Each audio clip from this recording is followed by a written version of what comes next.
যারা বিবাহের দেখাশোনায় গেছেন, আপনারা মেয়েদের দেখাশোনায় গিয়ে কি করেছেন? মুসলিম ভাইরা কি করেছেন? প্রথমে মেয়েটাকে বলেছেন তোমার নাম কি, তোমার বাপের নাম কি, তোমার মায়ের নাম কি, তুমি কোরআন পড়তে পারো? তো মেয়েটা বলেছে হ্যাঁ। আপনি বললেন পড়ো। অত লোকের সামনে মেয়েটার কোরআন পড়া শুনেছিলেন। এবারে মেয়ের তরফ থেকে যখন ছেলেকে দেখতে গিয়েছিলেন, ছেলেকে জিজ্ঞাসা করলেন কি, তোমার নাম কি, তোমার বাপের নাম কি, তোমার ক ভাই বোন, কোরআন পড়, তুমি কি ইনকাম করো? একবারও বলেছেন এই ছেলে এই কোরআন পড়তে পারো, অজুর ফরজ জানো, গোসলের ফরজ জানো, তায়াম্মুমের ফরজ জানো? একবারও জিজ্ঞাসা করেননি। এর মধ্যে কি বড় ভুল হয়েছে শুনে নিন। সমাজের একটা মারাত্মক বড় ক্ষতি হয়ে গেছে, মারাত্মক বড় সমাজের ক্ষতি হয়েছে। মেয়ের বাপেদের মাথায় ঢুকে গেছে আমার ছেলে আমার মেয়ে কিছু হোক আর না হোক কোরআন পড়াতে হবে, কোরআন পড়া শেখাতেই হবে। তাই মেয়ের বাপেরা দেখবেন মসজিদের ইমাম কোথায় মৌলানা সাহেব কোথায় হাফেজ সাহেব ধরে মেয়েকে কোরআন শেখালো। আর ছেলের বাপেদের মাথায় ঢুকে গেছে আমার ছেলে কোরআন পড়ুক আর না পড়ুক, আমার ছেলে টাকা থাকলেই হবে, এই খোলাপতা বাজারে 4টে দোকান থাকলেই আমার ছেলে যথেষ্ট, আমার ছেলের কোরআন পড়া লাগবে না। ফলে কি দাঁড়ালো? 50 বছর পরে বুড়ো লোকটা কোরআন পড়তে পারে না, আর মেয়েটা বুড়িটা কোরআন পড়তে পারে। এই তো দাঁড়ালো।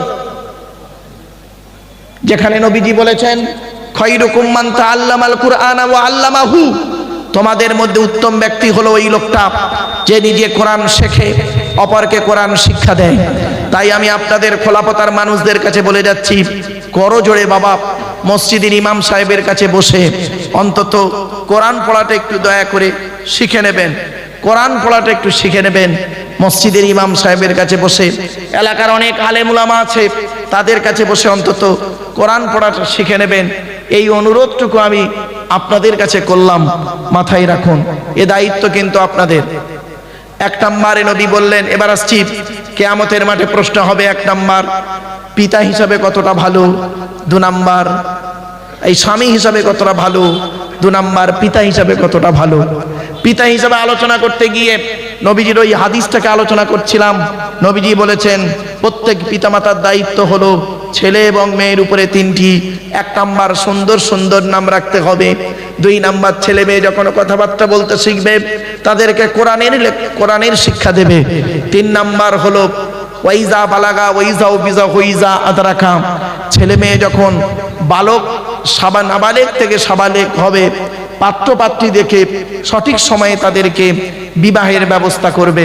যদি সঠিক সময়ে তাদের বিবাহের ব্যবস্থা না করো, মনে রাখবেন সঠিক সময় যদি ছেলে মেয়েকে বিবাহ না দেন, ওই ছেলে মেয়ে যদি পরকীয়ায় লিপ্ত হয়, ওই ছেলে মেয়ে যদি জেনায় লিপ্ত হয়, ও চাচা দাড়িওয়ালা মুসল্লি নামাজি, তুমি এখানে মসজিদে নামাজ পড়ছো, তোমার মেয়েটা কি করছে? দেহ ব্যবসা করছে। তুমি এখানে মসজিদে নামাজ পড়ছো, তোমার ছেলেটা ব্যভিচারে লিপ্ত হচ্ছে, তাকে বিয়ে দাওনি বলে মনে রেখো সমস্ত পাপ, ছেলে মেয়ের পাপ তোমার ঘাড়ে পড়বে। তোমার কোনো টেনশন নিতে হবে না। দাঁড়াও, চোখ দুটো বন্ধ হোক, সঠিক সময়ে যদি ছেলে মেয়েকে বিবাহ না দেন।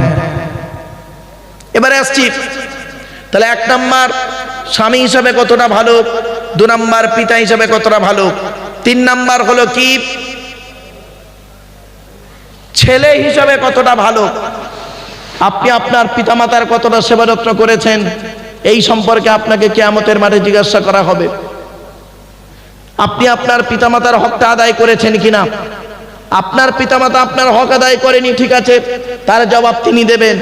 আপনি আপনার পিতামাতার সেবা করেছেন কিনা আপনাকে জবাব দিতে হবে। মনে রাখবেন এই কোরআনে লেখা আছে, আমার বাবার কথা নয়, এই কোরআনে লেখা আছে সর্বপ্রথম টাকা পয়সা ব্যয় করবে কার পিছনে? বৃদ্ধ পিতামাতার পিছনে। ইয়াসআলুনাকা মাযা ইউনফিকুন কুল মা আনফাকতুম মিন খায়রিন ফালিল ওয়ালিদাইনি ওয়াল আকরাবিন। আল্লাহ পাক বলছেন, নবী তোমাকে ওরা প্রশ্ন করছে টাকা পয়সা কোথায় ব্যয় করলে আল্লাহ খুশি হবে। নবী তুমি বলে দাও কুল মা আনফাকতুম মিন খায়রিন ফালিল ওয়ালিদাইনি ওয়াল আকরাবিন। নবী তুমি বলে দাও টাকা পয়সাগুলো সর্বপ্রথম তোমরা তোমাদের বৃদ্ধ পিতামাতার পিছনে ব্যয় করবে, আল্লাহ খুশি হয়ে যাবে। বাপের পিছনে পয়সা ব্যয় করেছেন, মায়ের পিছনে পয়সা ব্যয় করেছেন, তা তো করেননি। বাম্মার পিছনে পয়সা ব্যয় করুন, কাজ হবে, কাজ হবে। বাম্মার পিছনে পয়সা ব্যয় করুন, বাম্মাকে কোনোদিন কাঁদাবেন না, বৃদ্ধ পিতামাতাকে কাঁদাবেন না। মাসের মাইনেটা পেয়ে না বুড়ো বাম্মার হাতে তুলে দেবেন, দেখবেন কোনোদিন আপনাকে কষ্ট দেবে না। শুধু তাই নয়, গাছের প্রথম ফলটা না বৃদ্ধ পিতাকে খেতে দেবেন, বৃদ্ধা মাকে খেতে দেবেন। পুকুরের বড় মাছের মাথাটা জন্মদাতা বাম্মাকে প্রথম খাওয়াবেন, দেখবেন কলজে ফেটে দোয়া চাইবে, এতে লাভ হবে আপনার। অনুরোধ করে আপনাদের বলে যাচ্ছি কথাগুলি। এরপরে আসছি কিয়ামতের মাঠে আপনাকে প্রশ্ন করা হবে, আপনি ভাই হিসাবে কতটা ভালো। ভাই হিসাবে, ভাই মারা, বাপ মারা গেছে, বড় ভাই তুমি বেঁচে আছো, ছোট ছোট ভাইদের সম্পত্তি নিজের নামে রেকর্ড করে বসে আছো, তুমি আবার হাজি সাহেব, তোমাকে হাজি বলতেই ঘৃণা লাগে। আল্লাহর কোরআন বলছে, ইন্নাল্লাযীনা ইয়াকুলুনা আমওয়ালাল ইয়াতামা যুলমান ইন্নামা ইয়াকুলুনা ফি বুতুনিহিম নারা ওয়া সায়াসলাউনা সাঈরা। কোরআনে আল্লাহ পাক বলেছেন, নিশ্চয়ই যারা এতিমের মাল ভক্ষণ করে, গরিবের মাল যারা ভক্ষণ করে, তারা তাদের পেটে নরকের আগুনগুলো ঢোকাতে শুরু করে। আমি আল্লাহ তাদের জন্য সাইরি নামক জাহান্নাম নির্ধারিত করে রেখে দিয়েছি। মনে রাখবেন, এতিমের মাল কোনোদিন খাবেন না।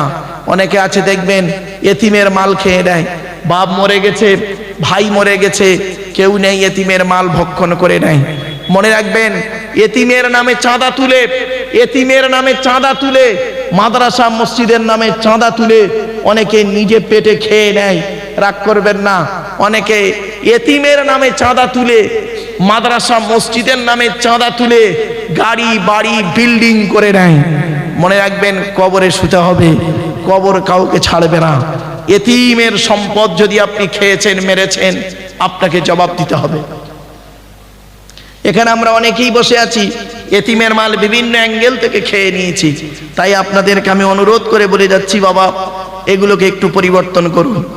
এরপরে আসছি, কিয়ামতের মাঠে আপনাকে ধরা হবে, আপনি দুলাভাই হিসাবে কতটা পারফেক্ট। দুলাভাই বলেন তো না, বোনাই বলেন আপনারা? আরে ভাই বলুন না, দুলাভাই, দুলাভাই নাকি? বাহ, শুনে নিন, এই দুলাভাই যারা হয়েছেন, তুমি জানো তোমার শালির থেকে তোমাকে পর্দা করতে হবে। অনেক দুলাভাই আছে দেখবেন শালিকে নিয়েই আনন্দ করছে, শালিকে নিয়েই বেড়াতে বেরিয়ে গেল, আর বউটা করলো কে? মেয়ে ছেলে। তোমার লজ্জা করে না? তুমি তোমার স্বামীটাকে একদম মনে করলে, বোনটাকে মনে করেছো নিজের মায়ের পেটের বোন মনে করবে? মনে রেখো, তুমি যখন 9 মাসের গর্ভবতী হবে, ওই শালিটাই তখন, না জানি আল্লাহ 1 মাসের গর্ভবতী না হয়ে যায়। কথাটা শুনতে খারাপ লাগলো না? শুনতে খারাপ লাগলো, বাস্তব কথাটাই বললাম। খবরদার নয়, তুলা ভাইদেরকে কিয়ামতের মাঠে জিজ্ঞাসা করা হবে, তুমি কতটা পারফেক্ট ছিলে। তারপরে ধরা হবে কাকে? শুনে নিন, পুরুষদের হচ্ছে আগে। তারপরে ধরা হবে দেবর। দেবর কি বলেন আপনারা? দেবর গো বাবা, দেবর কি বলেন আপনারা? বোঝেন? হ্যাঁ, স্বামীর পরেরটাকে, স্বামীর পরেরটাকে দেবর বলে, স্বামীর উপরেরটাকে কি বলে? ভাসুর।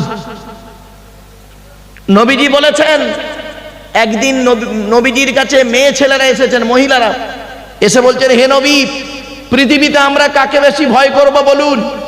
নবীজি বললেন, পৃথিবীতে যতদিন বাঁচবে একজন লোক থেকে দূরে সরে থাকবে। বললো, ওটা কে? বললো, ওটা হলো তোমাদের দেবর, ওটা হলো দেবর। দেবর কেন? বলছে মৃত্যুর মতো ভয় করবে দেবরকে। অনেক দেবর আছে দেখবেন, আমার দাদার শালি, যা ইচ্ছা তাই করতে পারি, ফিরি ফিরি। রাগ করো না, অতি বাস্তব কথাটাই বললাম। খবরদার, দেবরদের থেকে সাবধান, মৃত্যুর মতো ভয় করো, নবীজি বললেন। এরপরে ধরা হবে কাকে? শুনে নিন, এরপরে ধরা হবে কাকে? দাদুকে। দাদু, দাদু বলেন তো নাকি? বাপের বাপকে কি বলেন? বাপের বাপ দাদুকে ধরা হবে। এই দাদু যারা হয়েছেন নাতির দায়িত্ব পালন করেনি। অনেক দাদু আছে দেখবেন কি হিন্দু কি মুসলিম, নাতিদের সঙ্গে মানে ছেলের ঘরের ছেলের সঙ্গে খারাপ আচরণ করে। দাদু তো বাজে বাজে ভাষায় আর কি মারছে। নবীজি বলেছেন খবরদার এ কাজ করবে না। তোমার ছেলের ঘরের ছেলেকে তুমি কি করবে? তাকে ভালোবাসো, তার সঙ্গে খেলা করো, তাকে আদর দাও, তাকে সুন্দর ভাষা শেখাও, তাকে নিয়ে বাইরে বেরো, তোমাকে তোমার আদর্শে আদর্শিত করো তাকে। অনেক দাদু আছে দেখবেন কত অভদ্র, নিকৃষ্ট, জঘন্য, নোংরা, নাতির সঙ্গে কথা বলে বাজে ভাষায়, গালি দিয়ে ভাষা শেখায় তাদেরকে। ছি, লজ্জা করা উচিত। অনেক দাদু আছে দেখবেন, অনেক বাপ আছে, বাপের 4টে ছেলে, বড় ছেলেরা পয়সা দেয় বলে বড় ছেলের ছেলেকে কোলে করে নেয়, খাবার দেয়, আর নাতিদের দেখে না। অনেক দাদু আছে দেখবেন বাপের 4টে ছেলে, মেজ ছেলেটা পয়সা দেয় বলে গোপনে একটা দোকান ছিল খোলাপতা বাজারে, গোপনে মেজ ছেলের নামে লিখে দিল। আর ছেলেগুলোকে জন্ম দিয়েছিল, বানে ভেসে এসছিল। মনে রেখো, 1 ঘন্টা ন্যায় বিচার করা, 1 ঘন্টা ন্যায় বিচার করা 60 বছর আরাধনা উপাসনার সমতুল্য। জোরে বলুন, 1 ঘন্টা ন্যায় বিচার করা। 1 ঘন্টা ন্যায় বিচার করতে শিখুন। আমি আপনাদেরকে অনুরোধ করে বলে যাচ্ছি, এবারে লাস্ট হলো কি, নানাদের ধরবে। নানা নানা নানা কাকে বলে ভাই? মেয়ের বাপকে, নাকি মায়ের বাপকে নানা বলি আমরা। নানাদের ধরবে। তুমি নানা, তুমি তোমার ছেলের ঘরের ছেলেকে দেখো না, মেয়ের ঘরের ছেলেকে বেশি ভালোবাসো। আরে একজন মূর্খ লোক, তাকে আমি বলেছি বাবা, তার ছেলে আমাকে, আমি স্টেজে ওঠার আগে তার ছেলে এসে আমাকে বলছে হুজুর আপনি একটু ওয়াজটা করবেন তো। আমি কি ওয়াজ বাবা? বলছে একটু দাদুর ওয়াজ করবেন। আমার বাপ আমার ছেলেদের দেখে না, আমার ছেলেকে খাবার কিনে দেয় না, মিষ্টি কিনে দেয় না, লজেন পর্যন্ত কিনে দেয় না, কিন্তু আমার সমস্ত টাকা পয়সা আমি আমার বাপের হাতে তুলে দিই। তারপর কি করে? বলছে আমার বোন আছে, আমার বোনের একটা মেয়ে আছে আর ছেলে আছে, তাদেরকে না খালি আনন্দ ফুর্তি করে, তাদেরকে নিয়ে চলাফেরা করে, তাদেরকে নিয়ে খাবার কিনে দেয়, তাদের পিছনে পয়সা ব্যয় করে। এটা কি ইসলামে আছে? ভালো। ছেলেটা চলে যাওয়ার কিছুক্ষণ পরে আমি চা খাচ্ছি, ছেলেটার বাপ এসছে।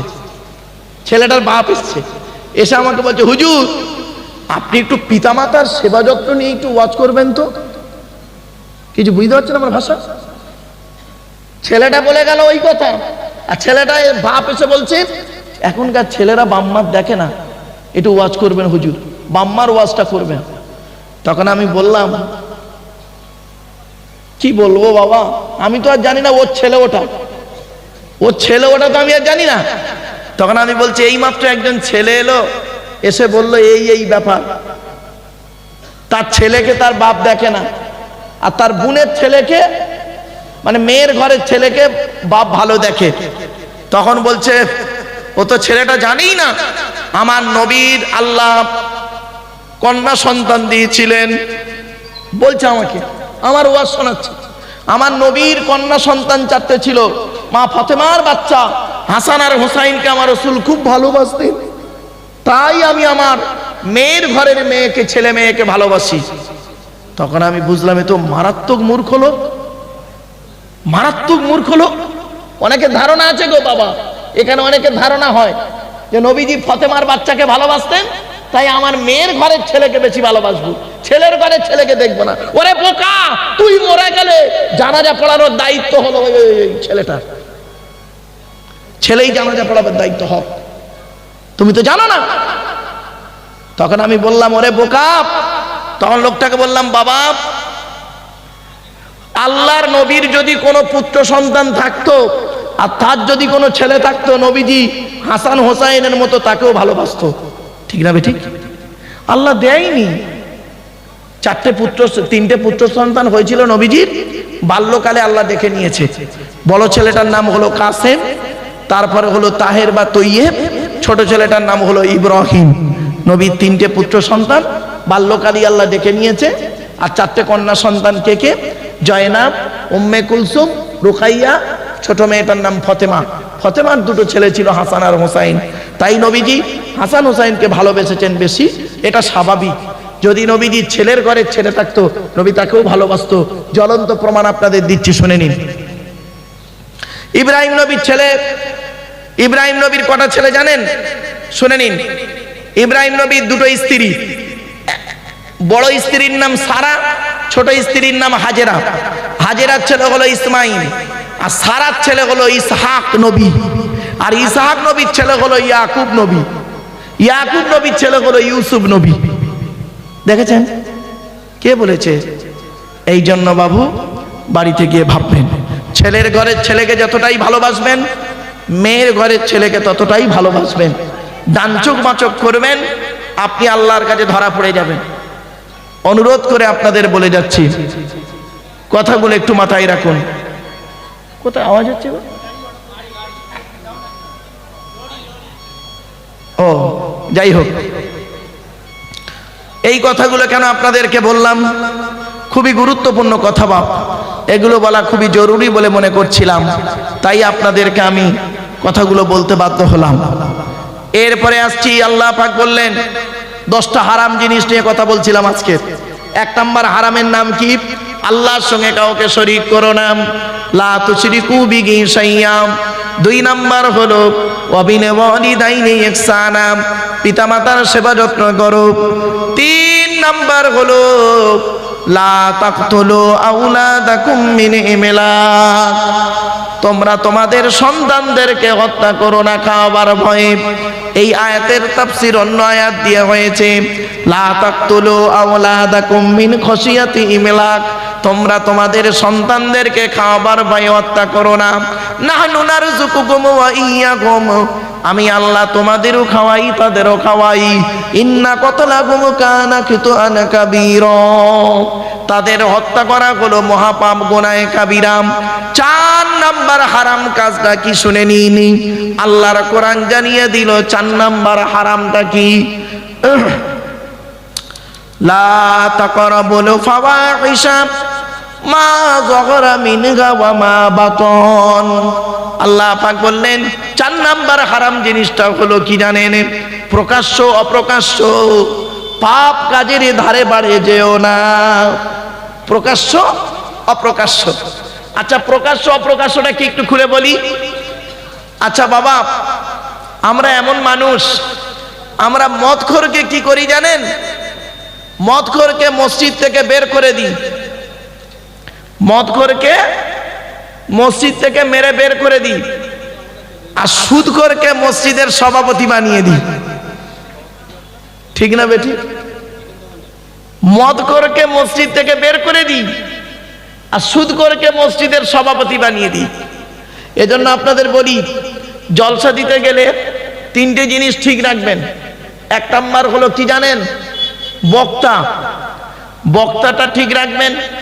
বক্তার 2টো জিনিস দেখবেন, বক্তাটা সত্যিকারের আলেম কিনা দেখবেন। 2 নাম্বার বক্তাটার আমল আছে কিনা দেখবেন।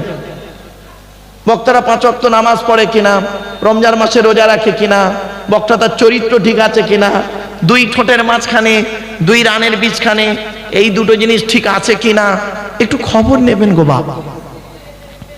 আপনাদের এই মাটিয়া থানায় প্যান্ডেলওয়ালা কি একটাই ছিল? অনেক ছিল, তার মধ্যে থেকে একটাকে নির্বাচন করেছেন।